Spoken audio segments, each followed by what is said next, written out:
Oh. Ta-da! I wish I could see who was on here. If you are here, toss a comment in the comment section. I did forget, hold on, to put the YouTube link in the Patreon comment section. Ooh. Oh, actually, hold on, I can just do it here. Can I? I don't know. Do you want to do that? Are you able to do that? I think I can. Sweet. Right. So I have Aries in my lap. He's out of blue, but I didn't offer him water earlier, so I was going to do that now. Hey, Carrie is here. Hello, hello. Hey, Carrie. I'm just offering Aries some water, see if he'll do it on camera. Video. He's out of blue, but he's still in shed, so he's still rather potato. You thirsty, bud? Water? Water, water. He's no. Oh, maybe. Sometimes it takes him a second. Oh, sorry. Oh, I dropped a water droplet on your nose. Here he comes. Here you go. Need some water? The other way. They have horrible aim when it comes to finding water. It's right here, bud. They drip. Come on. It's right here. You want to drink it? Okay. There he goes. I knew he was thirsty. Oh my goodness. So Aries is a very unusual well, actually, I don't know how unusual it is, but or if I'm just dumb enough to try it with him. But what I'll do to let him know that there's water is I'll dip my finger in the water and then just put my water covered finger in front of his face, and he'll limit a couple of times, and then he'll get all excited because he knows there's water. And it's really cute. And now he is slurping away. Hydration time, which is good because he'll probably shed either tonight or tomorrow. He likes to shed in the middle of the day. Yeah, like the social weirdo you are. It's pretty much out of blue, right? Yeah, he's completely out of blue. Are you done? He's super dark right now. He's looking very dark. There you go. No, is it too far away? Oh my God. You're ridiculous. No, you just want to say hello. Are you done? Anywho, happy Sunday. It's Cinco de Mayo today, which I didn't think about when we scheduled this for like the first Sunday, the all access for the first Sunday of every month. But we're going to do it anyway. And if people want to watch it later, they can, because it'll be up on YouTube. And for those of you who are celebrating your Cinco de Mayo with us, to you we say, ole. Ole, ole, ole, ole. Are there any other words to that song? I don't know. I don't think there are. If there are, I don't know them. So today is the first all access live that we have for YouTube. So it is public. Anyone can join. So if you are here, say hello in the comments so we know you're here. StreamYard is weird because it doesn't let me know, like, it shows me that there's 6 people watching, but I don't like, it doesn't list like who's on here. But if you're here, thank you for joining us. I wanted to talk a little bit today about reptile sentience, and that's just referring to emotions. Like sentience just means emotions. Greg's here. Hello. It is Cinco de Mayo, but we are not drinking tequila. We are drinking coffee. Where's this coffee from? This coffee is from Cold Blooded Caffeine. It is their decaf.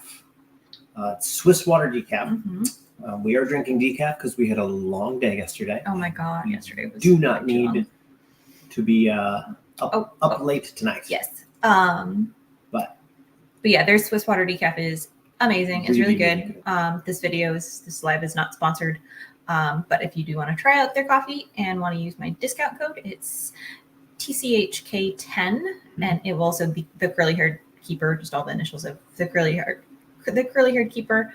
And yeah, you can get 10% off your coffee order if you want. So I will also say hello. a little thingamabob about decaf coffee, and that is that decaf gets a bad rap, like you see, stickers and names and T-shirts that say like "Death Before Decaf."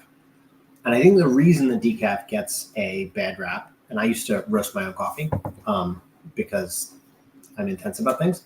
So decaf is really difficult to roast well. The process of decaffeinating it when they're green beans, when you then go to roast them, it's harder to do. It's harder to roast it to a nice level of doneness. So lots of decaf that you get is crappy because you have to do it really carefully. Otherwise, it doesn't come out well. Well, cold-blooded caffeine's decaf is really, really nice. It is maybe some of the best roasted decaf that I've ever tried. So that's just my legitimate opinion about this coffee. It's really good. So if you like to drink coffee all of the time, like I do, and don't want to be up late, Cold-blooded caffeine has good coffee. There you go. I always tease him because he's Italian and he talks a lot, especially about food and coffee. Yeah. So anyway, hello. Oh yeah, there's more people on here. So yeah, I wanted to chit chat a little bit about. We have a wonky desk. Reptile sentience and kind of the implications on research. And the reason that this has been kind of in my brain wanting to discuss is yes, I will answer that question in just a second. I saw your comment on my most recent video. So Venomous Nook, I will tell you in just a second. So I had one of my videos of Stella, our big girl who's on eggs right now, go viral on Insta, and it got a lot whenever like the really hateful, judgmental, assumptive comments show up, that's generally your sign of like, oh, something went viral, because it's reaching out to a wider audience. But some people were commenting on the fact that reptiles don't have emotions, like hard stop, period. And the reason that they kind of dug their heels in and were not willing to engage in any sort of discussion about that is because of empirical research from the past. They read a peer-reviewed article and was like, well, the peer-reviewed article said this, so therefore that is how it is, period. So that's kind of the focus of today, is talking about the implications of research on how reptiles are perceived, not only by the general public, but by people who keep the animals as well. And it's not, the research itself isn't necessarily bad or wrong by any means. It's how the general public interpret the information from that research. So we're going to discuss that really quick to answer your question about the lights. All of the enclosures from my plants. It's buffering. There we go. Sorry, our internet's really low right now. StreamYard says it is. My laptop says it's fine. But all of the ones that were shown in the plants video are Arcadia lighting. I use their UV bulbs, their jungle cover, I think is what it is. Sounds right. And then their, whatever is the lowest percentage UV is the lighting that I use in those enclosures, as well as the LED. We are in the process of switching over to VivTech. We have VivTech in all of our nursery enclosures right now, which we can share with everyone towards the end of this live. And yeah, so that's kind of VivTech right now, but we're slowly switching everyone over to Arcadia right now, switching over to VivTech. So yeah. Yeah, thank you. The plants do really well with both the UV and the LED. So yeah. Hi, buddy. Are you? So this is Aries, by the way, that's out on the desk. For those of you who did not see him, I got him out. He's in shed still. He's out of blue. He's in shed, so I was just he got a little drink of water. At the very beginning of this live, I offer him water. So one of the biggest struggles, I think, that research does. What's up? Brandon's in the house. One of the implications of past findings of research is that people who read that data and those papers, yes, they are rooted in scientific orientation and they are done by scientific experts, which is great. That's wonderful.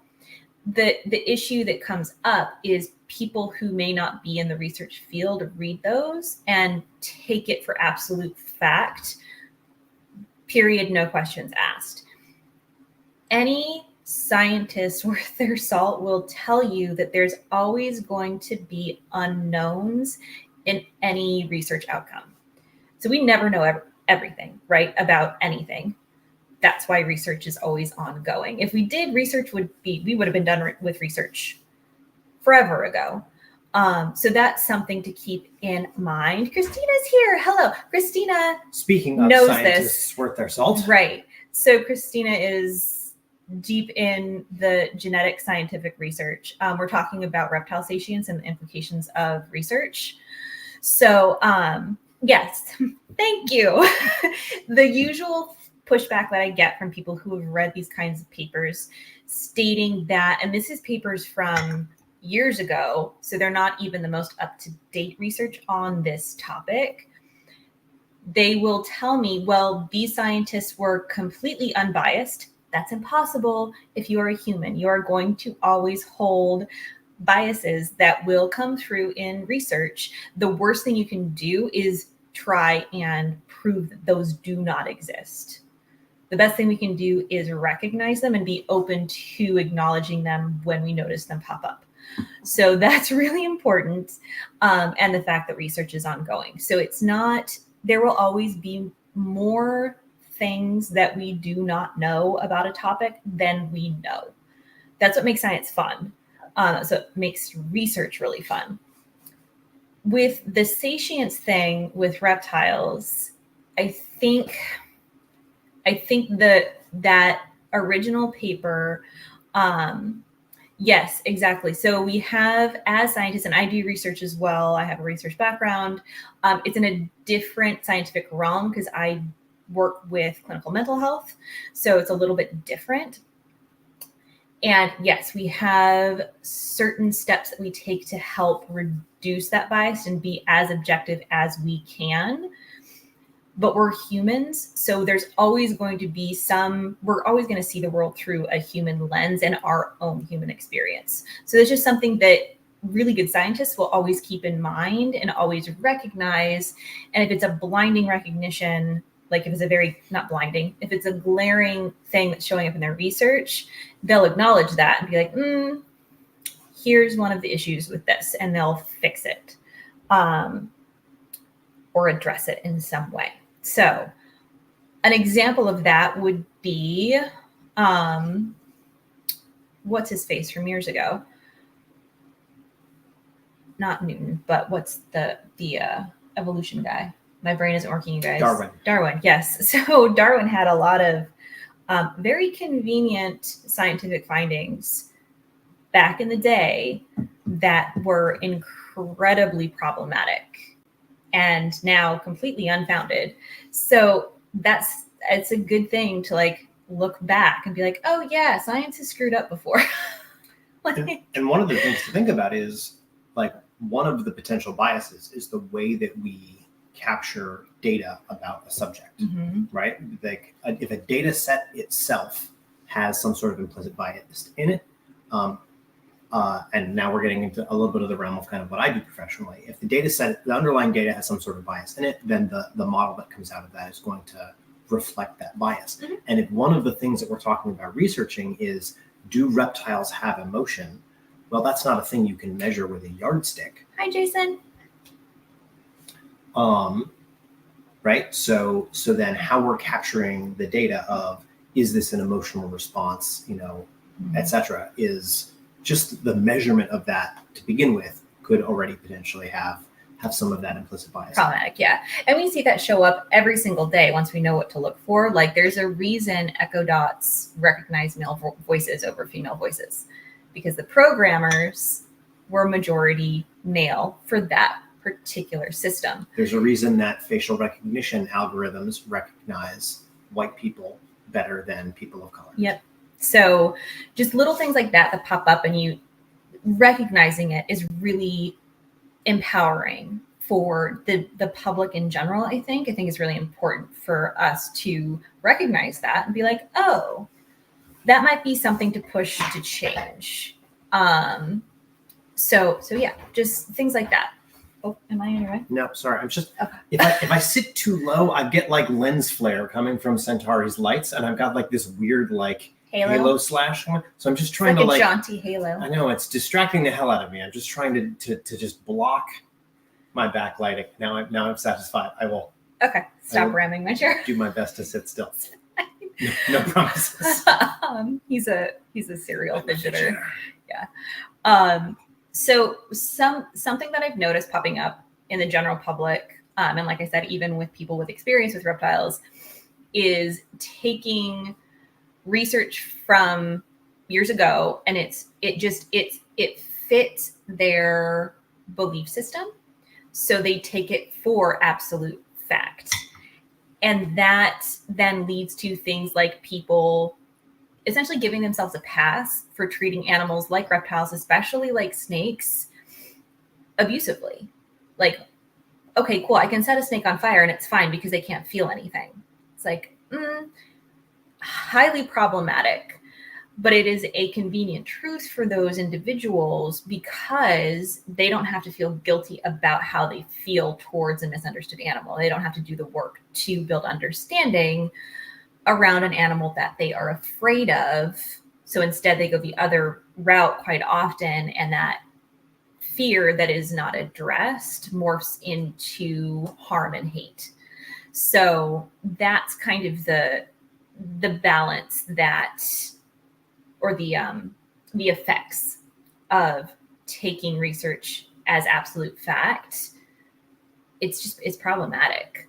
So approaching I don't care what empirical data it is, approaching it with a open mind and recognizing your own confirmation biases as you're reading it is really important. So one of the things that we've talked about in the past, which I think is important to think about, is like, you don't need to say this animal likes me or this animal feels this way towards me in order to say this animal has emotions, right? Mm-hmm. Like that's one very specific subset of emotions.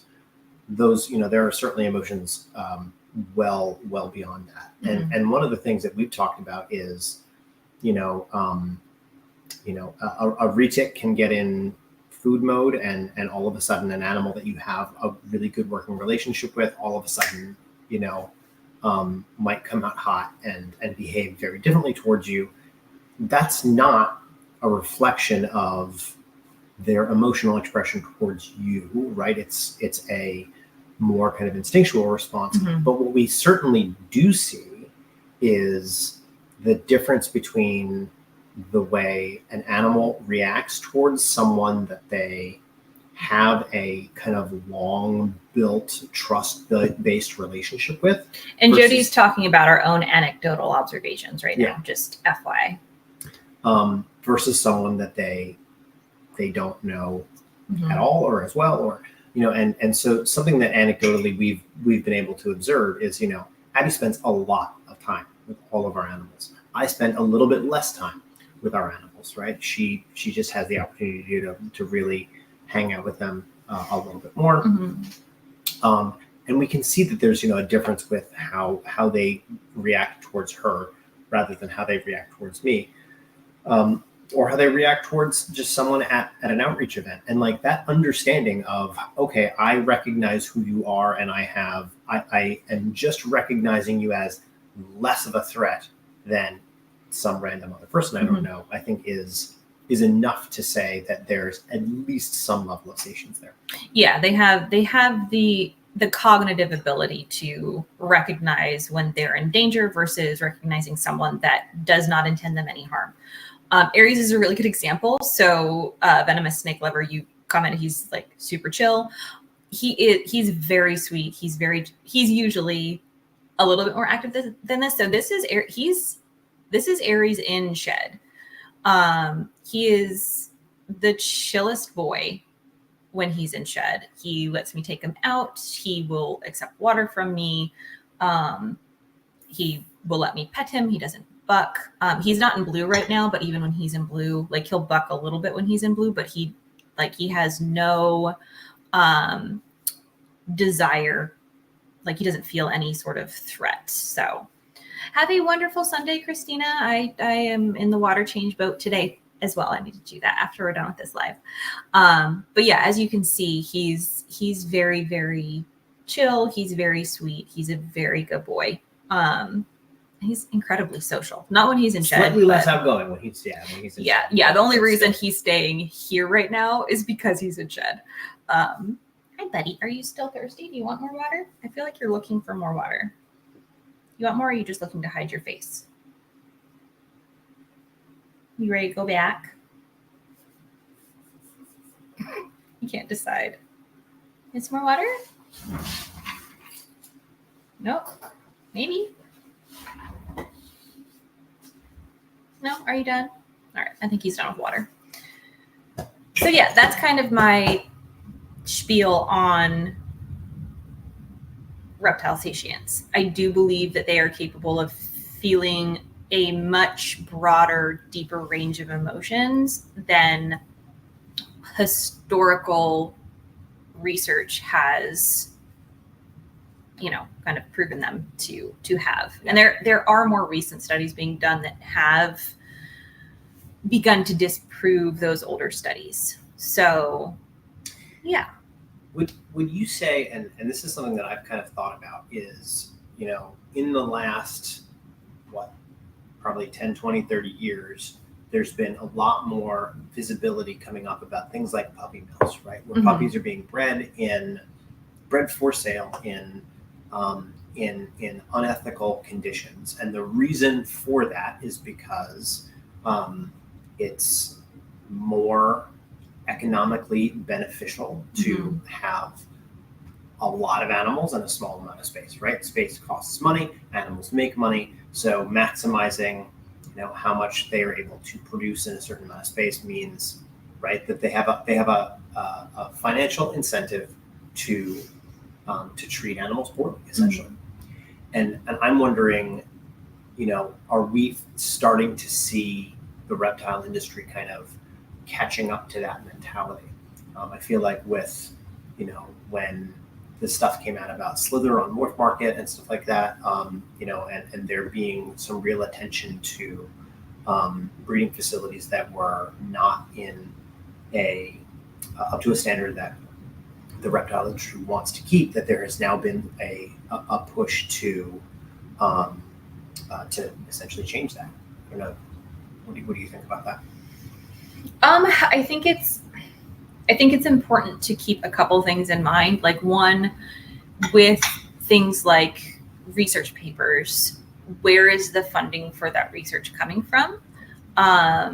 PETA has been known to fund a lot of papers and employ the scientists who do those papers to help adhere to their agenda of, free all of the animals, captive bred or otherwise. They don't care about the animals because they don't know a whole lot about the animals. You can't really care too much about something you don't truly understand. So there's that side of it that's important to keep in mind. The other side of it, I think, like the other extreme side of it, is taking the non-sentient belief or stance of reptiles in order to treat them like a commodity, essentially. Like, you just give them the minimum of everything, if that, in some cases, unfortunately. And the primary focus, sometimes the only focus, is to make a profit from the setup that you have. So I I'm not a huge proponent for that. I am not about cancel culture. I don't think that's helpful. I think it's helpful to practice. Yawn. Oh, yawning. Oh, that's going to be a big sticky yawn because you're in shed. Oh boy, buddy. I'm a big advocate for kind of practicing what you preach. So I really love keeping my animals the way that I keep them. I keep in larger enclosures. I keep most of my animals bioactive. I do a lot of like interaction and handling work with my animals. I think there is not an expectation from me for other people to do what I do. And if they don't do what I do, then they are wrong. Because that is also very problematic. And also, I don't have any control over other people's actions, other people's thoughts, other people's feelings. So I think that's it's a boundary that I hold for myself, because you can get really involved. We see this happen on social media all the time. You can get really involved trying to cancel someone else or change how someone else keeps or cares or whatever. I don't think is as helpful as offering a baseline of support. So the way that we're, and again, practicing what you preach, like the way that we're setting up the baby applications for Stella, we have a questionnaire and like an agreement that people need to agree to in order to get on the wait list for a baby. The reason we have that is because we want to ensure people have the knowledge and support that they might need, both before they get the baby, when they get the baby, through that baby's entire lifetime, so that they can do that successfully. We all have a support system. Jody and I have a support system. I got so much help from other much more experienced keepers. I keep differently than they do. Neither one of us are judging each other for that. It's just my personal preference to keep this way. I think my animals enjoy being kept that way. The animals of the people that I've been mentored by are healthy. They seem very happy.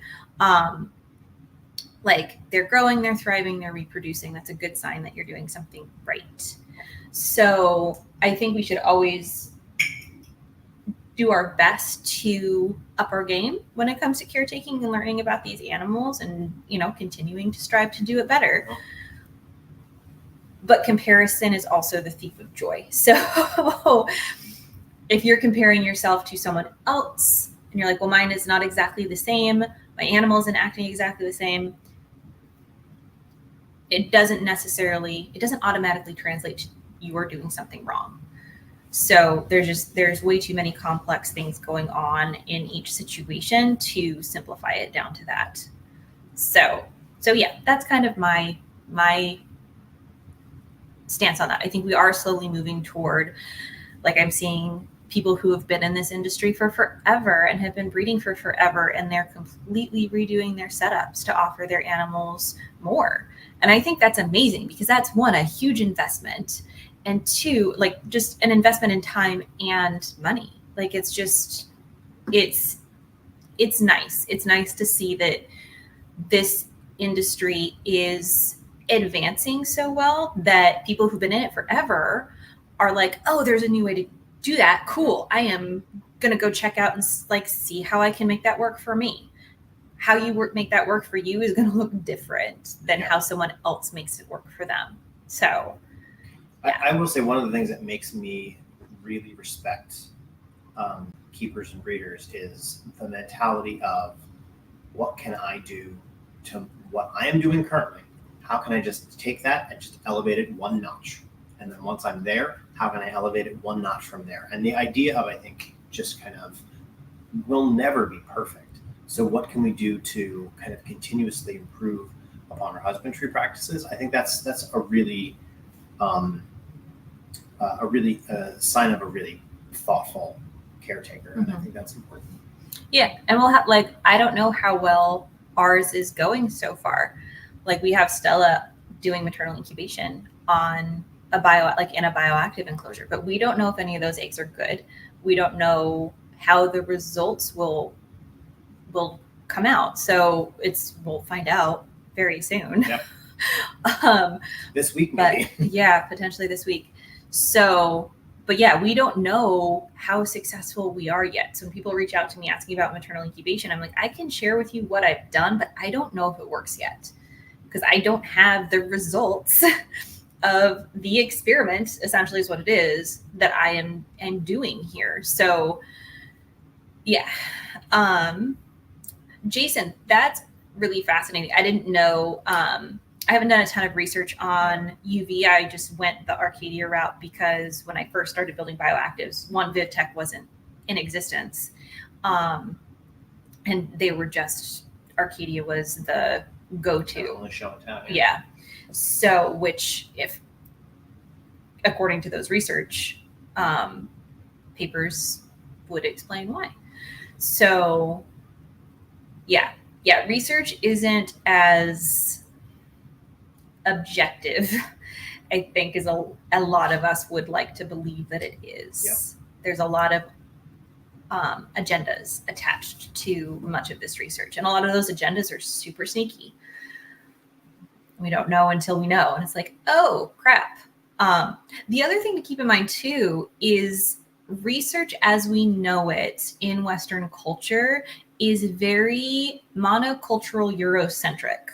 So it is very much rooted in, those are some weird words, but monocultural is exactly what it sounds like. It's singular culture, very European white culture. And that's it. It's not rooted in a lot of diversification. Eurocentric simply means white. It's very white centric.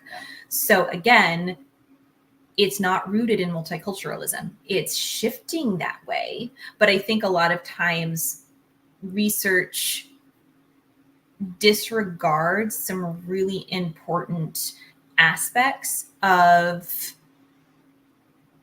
experience from other cultures. So you have a lot of indigenous native cultures that look to historical wisdom in the belief that all things on earth deserve respect because there's a level of satience to everything. White, monocultural, Eurocentric research seeks to structure things in a way that seeks to dominate things around them and control things around them, and put things in nice, tidy boxes because it's nice and tidy that way. So I think that's another thing to keep in mind is where do these research processes and beliefs come from? There's a couple of really good books. What is it? Medical Bondage, I think is what it's called.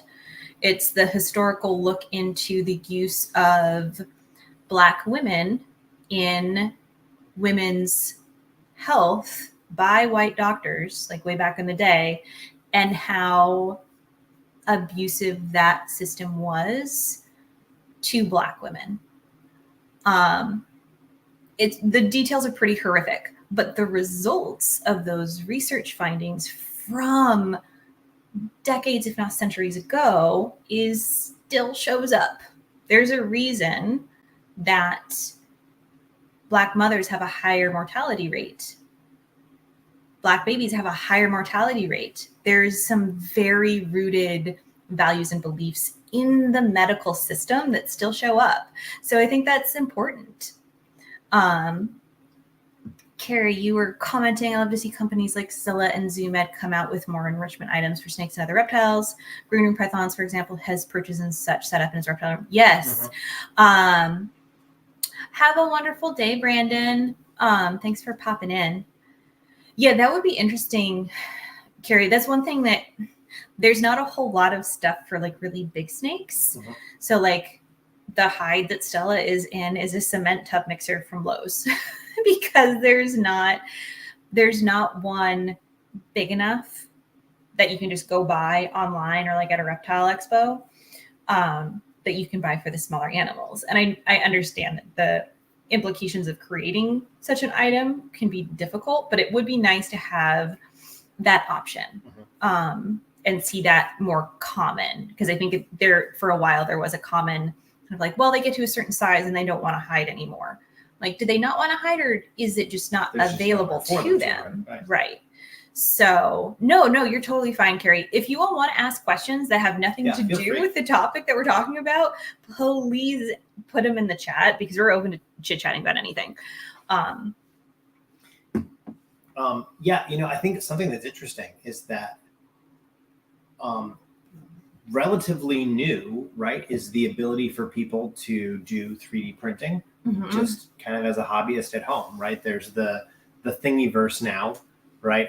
You can download plans for 3D printed all kinds of stuff. Did you say the Thingiverse? Yeah, that's what it's called. Huh, I didn't know. Yeah. I learned something new. That's funny. And yeah, it's basically a Wikipedia of the electronic files that will tell a 3D printer how to make a thing. And so something that we've talked about, we've actually had a couple people ask us what we used to mount. We have climbing bars across Cog's tank. He's our scrub python. He's upstairs. And we had to use a certain width PVC pipe, which Abby painted. Reptile safe paint, really important. Do not just go grab some spray paint and paint it and put it in your reptile. You can also, bad idea. Yeah, you can also get like black PVC pipe if you don't want to buy white pipe and then paint it. The problem is that we struggled to find black PVC pipe that was actually 4 feet wide, right? 4 feet long rather, so that longer, so we could cut it. It could actually go all the way across the tank. The biggest we could find was 40 inches. And then on top of that, when you buy PVC pipe, it measures the opening of the pipe. And then we had to mount it in flanges. Well, the flanges... Look at him. He's got to be getting ready to shed because he's super yawning so much. The flanges that we mounted to the wall, right, they measure the inside of the flange. Well, then you have to try and figure out, well, then how thick is the wall of the pipe to go from the inside? Like, finding the parts that match are just... which is really difficult. And we just found out at Tinley that we're buddies with Rolly Boys, who... I don't know if he has those up yet. He's working on them. Can we do a teaser? I don't know. I haven't asked him. That's why I stopped you. He's making a thing. Hopefully they'll be ready soon. Anyway, yeah. But so anyway, 3D printing, I think, is something that is enabling people to kind of just, hey, I've got this idea of an enrichment thing that I want to make, and it doesn't take a bigger company like the Zoomeds and the Zillas and the Exoterras or whoever to have a production facility to make it, which I think is going to be a really cool thing in the community. And Jason mentioned Heligai and Reptile Perches are good resources. So that's good to know, because I want to get some bigger like climbing poles and perches for this guy to put across his enclosure. He has the branches, wrong way. The branches in his enclosure going a couple different directions, but I think he would enjoy like a couple straight across perches. Yeah, what's your topic? Like we said, we're open to talking about anything. It doesn't have to be about reptile satience. It's a fun topic. I'm a research nerd. He's a research nerd.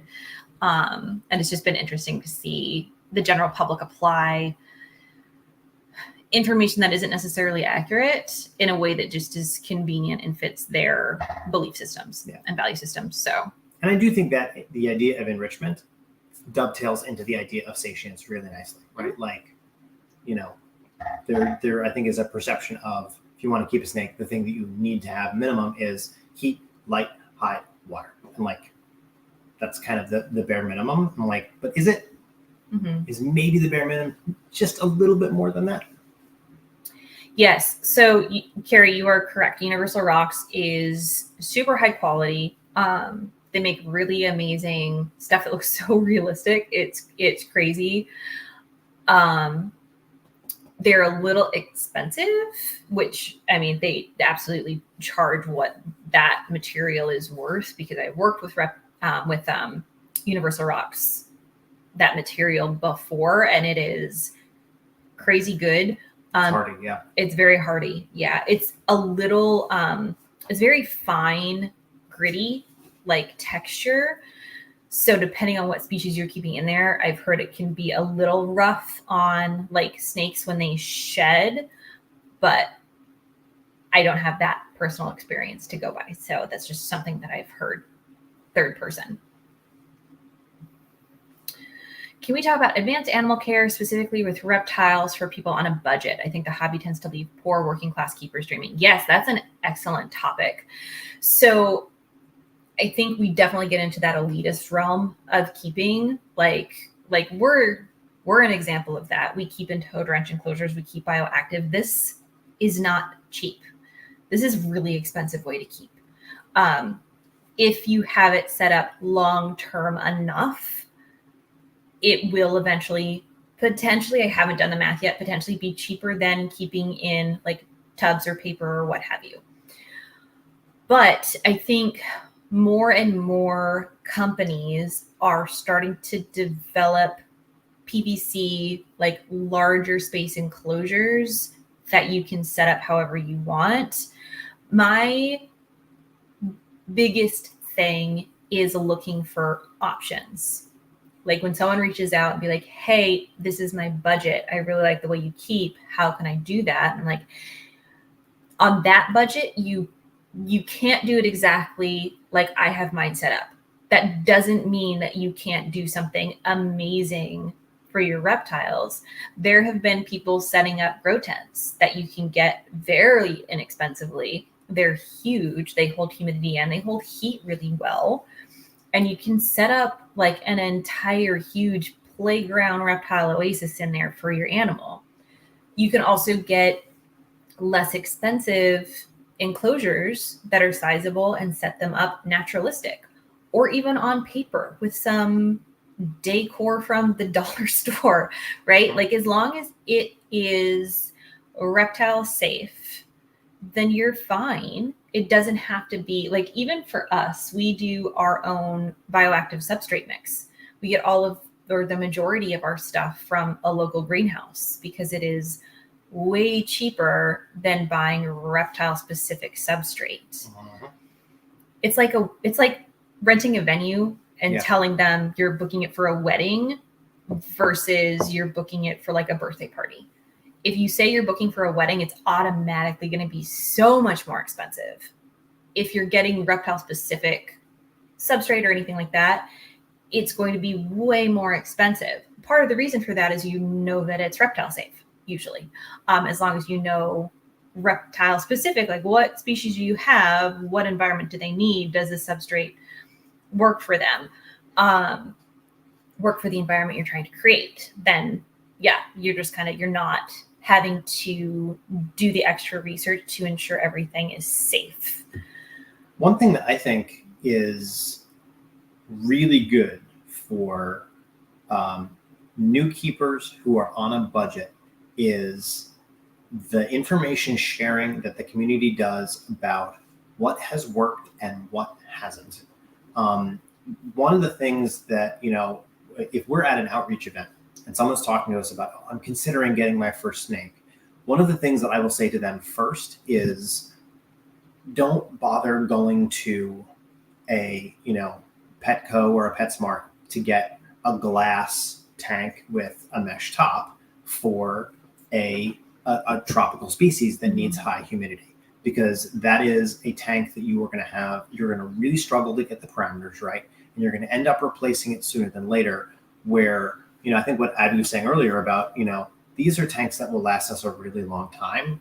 That's an upfront investment, but it also means that we don't have to spend money to upgrade these tanks to something that will work better, near term. And we, before we had Aries in this 6x4, we had him in a glass enclosure, 40-gallon glass enclosure. It's literally the tank that my leopard gecko is currently in, right? Like the difference between Aries and a leopard gecko is a lot. Kind of significant, yeah. Yes, significant difference. He was much smaller when he was yes, in there. he was. Yeah, obviously. he was much smaller. He was very young, but and to some extent, right? We ordered this tank right away, but we had to have something else to put him in, and so we ended up needing to kind of get this tank that really was not purpose built for him, and we ended up doing a lot with it. Like putting kind of towels over it to try and hold humidity in and do light cycling better, and all of this stuff. And I think the information sharing about, hey, don't bother doing blank because that I promise you will not work. Spend a little bit of extra money now so that you don't have to completely redo your entire setup in 2 months, 6 months, whatever. Yeah. So I think that's an important step that I would take for new keepers. Yeah, and I think one of the other things that helps is like really being like ensuring what species you're wanting. I knew before I got our first snake, I knew that I wanted a rainbow boa of some kind, either Colombian or Brazilian. I wasn't sure which one I was going to wind up bringing home first, but I knew the parameters that were needed for that. So I set up an enclosure to meet those parameters. But there's lots of, Jason had a good point. Like there's a lot of kind of DIY things you can do. We collect our own leaf litter from around our property. We collect our own sticks from around our property. There's a lot of things you can just get. And again, we live in a rural area, so we're lucky we can find leaves that we know haven't been, sprinkled with pesticides. We know that they're safe. We know how to sanitize them. We know all those steps to take. But you can find like the piece of grapevine wood I have in Twee's enclosure. It's huge. I found that in a park in Baltimore City underneath a tree. Like walking our dog. Yep, just walking the dog. Came back in with a log and said, "I found a thing." Yep. Now I have him to train to do the same thing. It's true. I was mowing the lawn the other day and I was like, "I found you an enormous stick." I found a stick. It's up on the hill for you. Yes. Sun bleaching is another good thing to know that works well. When I am sanitizing sticks or cork bark or whatever, I will do the initial like scrub or boil or whatever, and then leave it out in the sun, like the warmest, driest part of the sun that you can find, and sun bleach it for a few days. And that's really effective. Yeah, for some of sanitizing. And for some of the big ones that we have, like in Stella's tank and stuff like that, they're too big to fit in our oven. So we couldn't do the bake to sanitize them. So we just, our back deck gets all of the afternoon sun, and that's a great spot to do the sun bleaching. Yeah. Yeah. I mean, I'm usually the one to bring the leaves in and make the house smell. See, I like that smell though. It smells like all woodsy. Yeah. I think it smells nice. Same when you bake cork bark. Yeah. It smells nice and lovely. As long as we don't accidentally like drop a piece or two of it into the oven, and then the next time we actually kick the oven up to baking temperature, it catches on fire. That's only happened like once. I didn't even realize it happened once. Okay. I wasn't there for that. But yeah, there's definitely things you can do. Generally, what you are sacrificing or saving in money, you need to invest in time. Same thing, like you can build a PVC enclosure yourself. It's just very time consuming. So it just kind of depends on where you're at, honestly. Building your own enclosure can also get very expensive too, very quickly, because there are certain things you need to do to make sure whatever material you're using is safe for the reptile keeping in it. So yeah, and building like 5 out of 6 walls of an enclosure, not terribly complicated, but building the glass doors, much trickier. Yeah. I have done it once. Yeah. And it almost went horribly wrong, and I was able to salvage it because I measured wrong, and I literally just got the wrong size glass doors. So anywho. Yeah. That would be an interesting, I know that like Adam from Wiccan's Wicked Reptiles, he's done a lot of like X enclosure on a budget or whatever. I think he recently did like a leopard gecko enclosure on a budget, or like a beardy enclosure on a budget. I think that would be really interesting to do like a large snake enclosure on a budget and see like, here's X amount of dollars. This is the size that you need to create with it. And knowing how I like to have my retake enclosure set up, kind of doing that just as a thought experiment. That'd be interesting. That's a good idea. I like it. A long horse straw for boiling large branches. Yeah. So Jason, the other trick for boiling large branches, I have literally like a tree trunk out in the garage that is sanitized. The way that I sanitized it, because it's got to be like a good 10 feet tall. It's ridiculously huge, and it's like super thick. So it wouldn't even fit in a horse trough. So what I did instead is the hottest, like I cleaned all the bark off of it, which is important if you're collecting stuff from like out in the woodsy area, because there will be like grubs and pincher bugs and a lot of like stuff underneath the bark hanging out that you really don't want. You can get rid of them via like boiling or whatever, but I just like skinned the branch essentially, took really hot water with a little bit of Dawn dish soap and a splash of bleach and one of the like a bathtub scrubber thing, and just scrubbed the heck out of it, and then pressure rinsed it, and then sun bleached it, and that did the trick. So yeah, sun kiln, exactly. Yeah, or more advanced enrichment items on a budget. Oh yeah, Affirm is great. Affirm and Afterpay, which is something that Toad Ranch offers. I know that I think both of them, both Affirm and Afterpay, have like a limit that you can use them for as far as interest free goes. And then after that, if you do like past a certain point, you have to set up like payments that have interest. So that's just something to keep an eye out for, just in case you go over that amount that they offer for those free payments, because interest can add up so quickly, as anyone with a credit card can attest to. So yeah, the jungle gyms would be cool. I feel like that's an open market right now for like, yeah, especially for like the smaller, like a corn snake jungle gym or something like that would be super marketable. The jungle gyms for the bigger kiddos would be a little harder just because of shipping. Honestly, like the bigger the item, obviously the crazier the shipping gets. We ordered like whenever we order anything, I think it's anything over 6 feet. 4, actually. 4 feet, right? 4. Yeah, anything over 4 feet from Toad Ranch gets shipped freight. So because it's just too big. Like Stella's enclosure obviously was shipped freight. We ordered, well, the last order. Yeah, our baby tanks. The last 4x2s that we ordered were not. They had to be shipped freight because we got so many of them. Yeah. So you have a blanket ladder I found, wrapping twine around and using that as a jungle gym. Oh, nice. Awesome. Yeah, we've kicked around a bunch of ideas for jungle gym. We've got a couple kind of DIY ones over here. You know, one of them was one that Abby made for Aries' tank. The ugly one. Before we moved. Because she needed something that she could put in and take out again, because we knew we would need to disassemble his tank in order to move here. Yeah. And then another one is literally a tree that died on our front landscaping. Japanese maple. Yeah, Japanese maple during the little tree. Trees.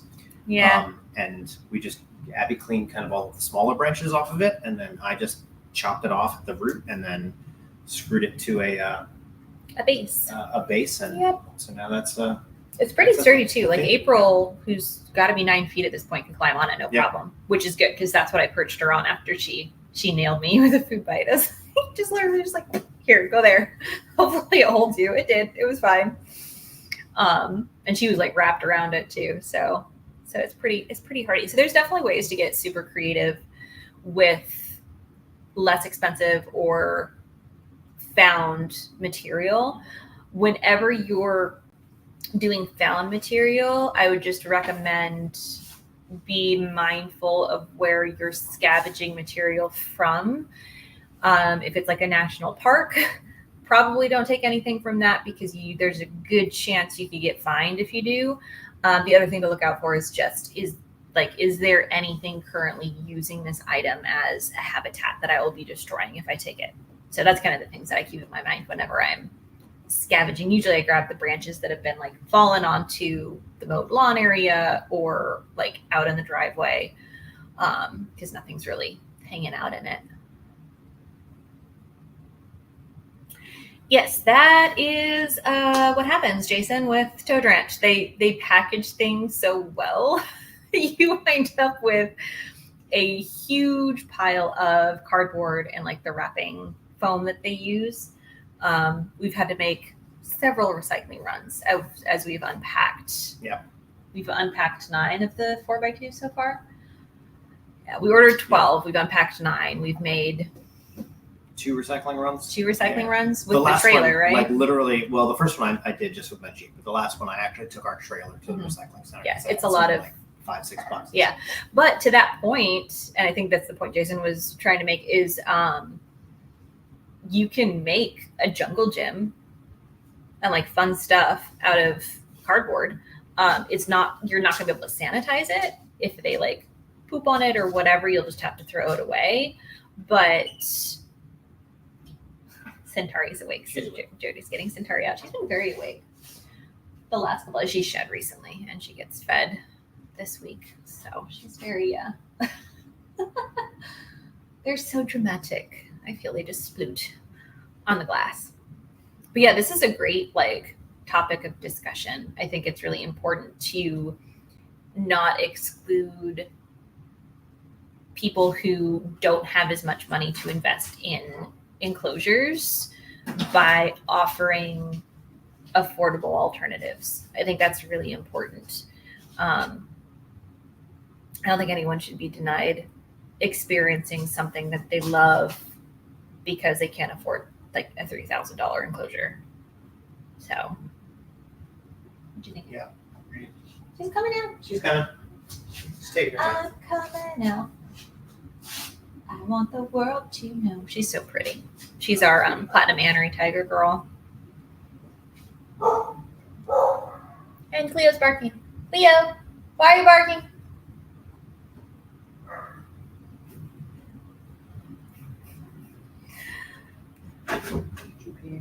Yes, she did. She needs to be cleaned. Yeah, Centauri is a good example of one of our kiddos that's on paper. So she's in a Toad Ranch. She's in a sizable enclosure, but she is on paper because bioactive just wasn't working for her. She was rooting and she would get substrate in her face and then she would push and that would cause her nose to swell up. So she got put on paper. I wish she was still in bioactive, but it's not about me. It's about what works for the animal, which I think is another important thing to keep in mind. I think some people just get so rooted in, like I get hate for having some of my animals on paper. It's like, okay, like she's still in a huge, like she's starting to outgrow her enclosure. She needs an upgrade, but like they're in big enclosures. They get a lot of her, they have enrichment in there. They have all kinds of stuff. It doesn't have to be a bioactive or it's horrible. Like it's not the way it works. Just realized how dirty my glasses are. I'm gonna take those off.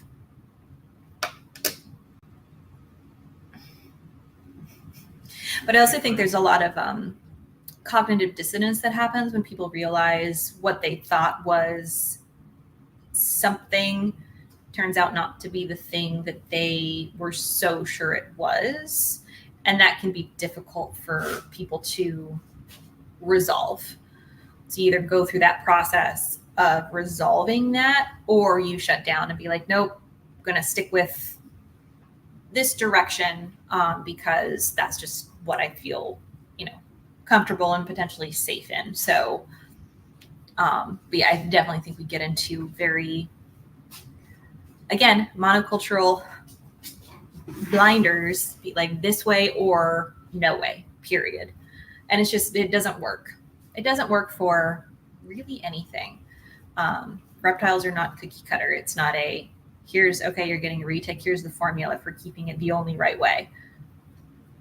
But yeah, one of the things I always tell people if they're reaching out is amount of space over everything else when it comes to a really active, interactive animal. what I was talking about. She likes to, her and Chihaya like to blind him, like wrap around his face. But yeah, I if you had the choice between, you know, smaller bioactive or larger naturalistic or larger enclosure on paper, go with the larger enclosure on paper if you're working with something like a very active, interactive reticulated python. Some retics aren't as active or interactive. Chihaya is not as interactive as all the rest of our retics, and that's okay too. Like it's going to vary depending on the animal. They all have their own little personalities and things that they like or don't like. Even food items. One of the things that I think so when Aries was our first retic, right? And you know, again, this is me just thinking in terms of like how we had him set it up initially versus what we eventually upgraded him to. Originally, Abby ordered 2 tanks, one for Aries and one for Twee at the same time, and they were both the same size, 2 by 6 by 2. 6 feet long, 2 feet tall, 2 feet deep. Yeah. And within, I don't know, like a week of observing how active Aries was, she called Toad Ranch and she was like, hey, I know I just placed this order. It's probably still in the queue. Can I upgrade one of them to be 4 feet tall rather than 2 feet tall? Because she knew just from Aries' behavior. Not even.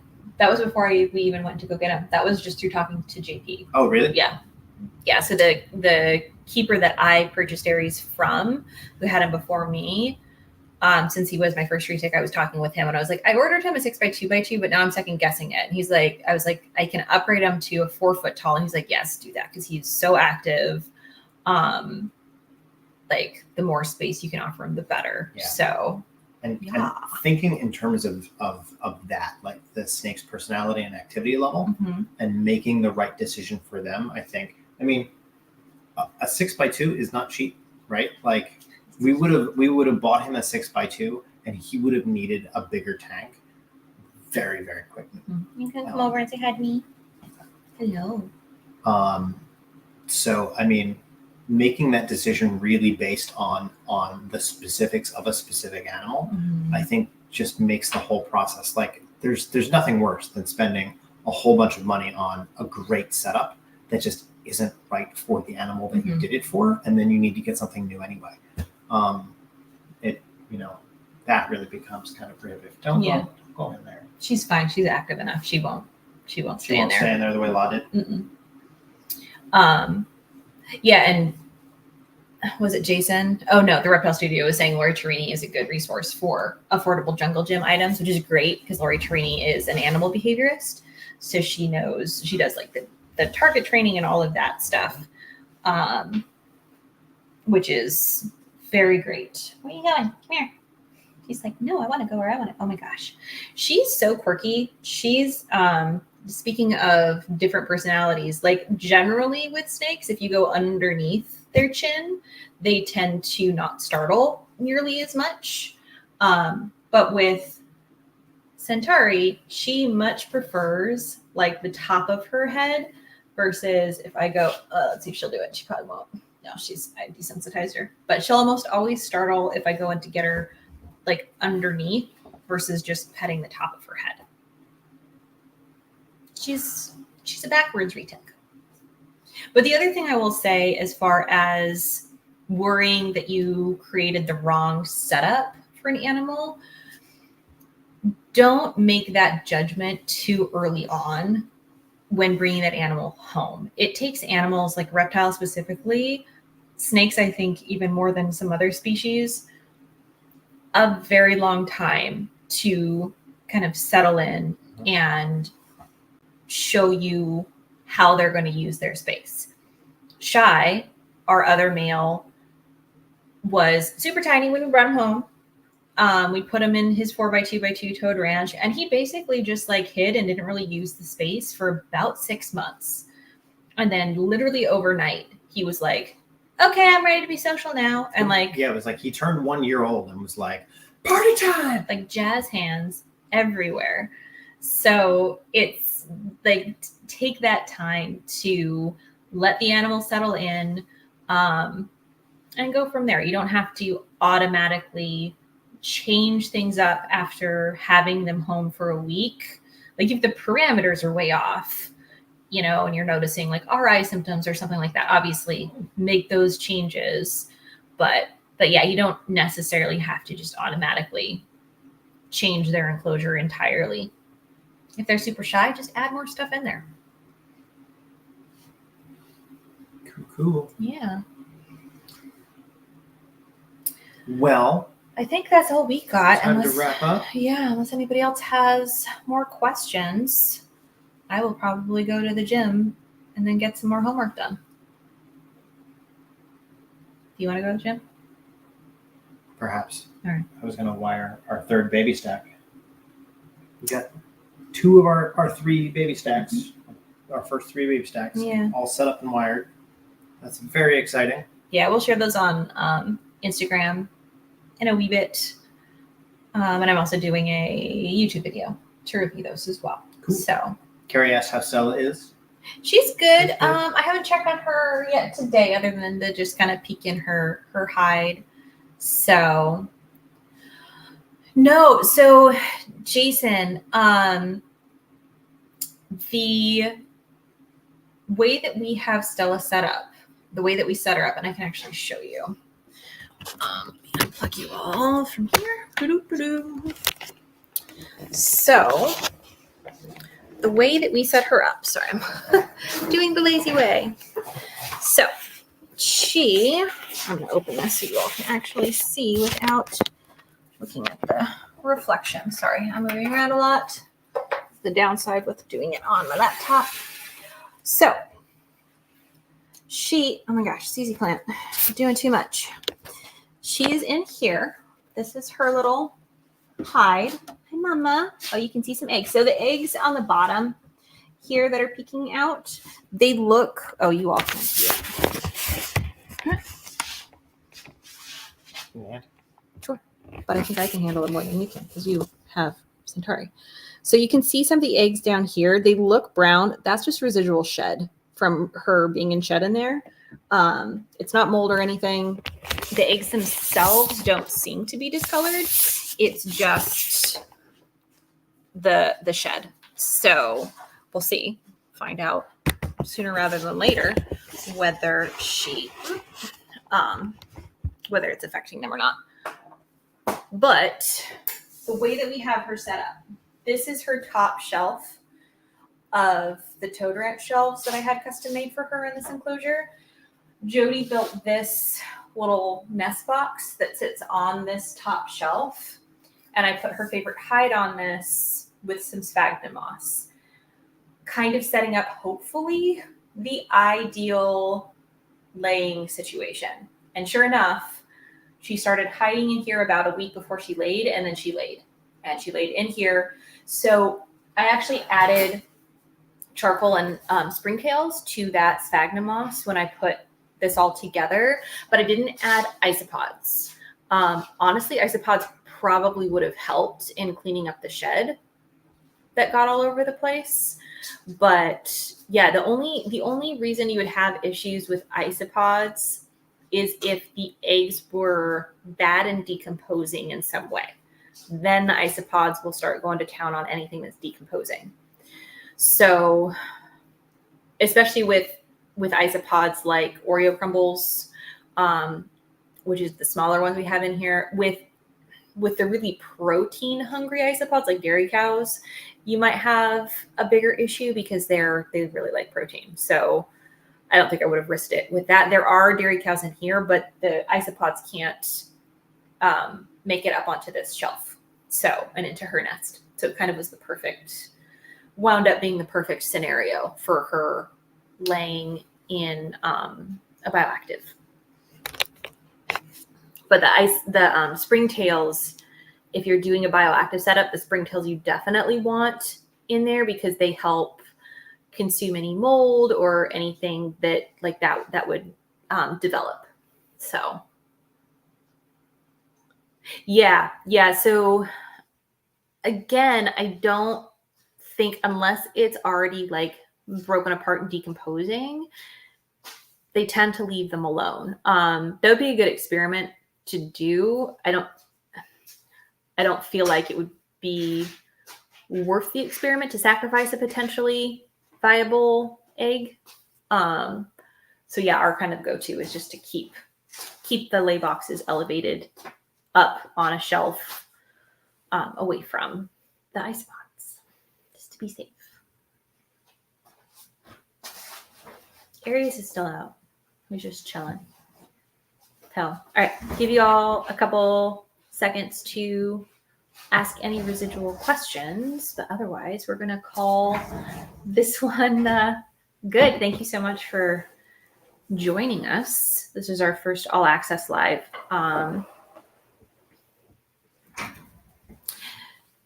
Maybe, Carrie, that could be a good experiment. Yeah, potentially. I don't know if an unfertilized egg would go bad. I don't know. Yeah, I don't know. That would be an interesting experiment. Just put a whole egg in there and see a whole unfertilized egg. I would want to do it in like a isolated situation because I wouldn't want a whole bioactive to smell like rotten egg after a while. But yeah, that's a really good idea. I should do that. But yeah, we'll be back again. Patreon, we do the YouTube lives for Patreon every Sunday at 3, and then every first Sunday of every month we'll be back for the all access for everyone to join, which is what? That will be June something. June something. Yeah, it would be interesting to track like June 1st. June 1st. Cool. Nope. That's a Saturday. June 2nd. June 2nd is the next one we'll be back for. Or the next time we'll be doing all access. So, but yeah, it would be interesting, Carrie, to look at the timing of, all right, this is the egg. It still looks good. It still looks good. It still looks good. And then seeing at what point in it starting to decompose, the isopods start doing it, or if it's the isopods that start eating it that cause the decomposition. I think that would be the tricky part. Like which comes first, the chicken or the isopods? I feel like that should be a t-shirt and no one would understand it. Except for like the 4 people that are here. So cool. All right. Well, I will catch Patreon members next Sunday at 3 p.m.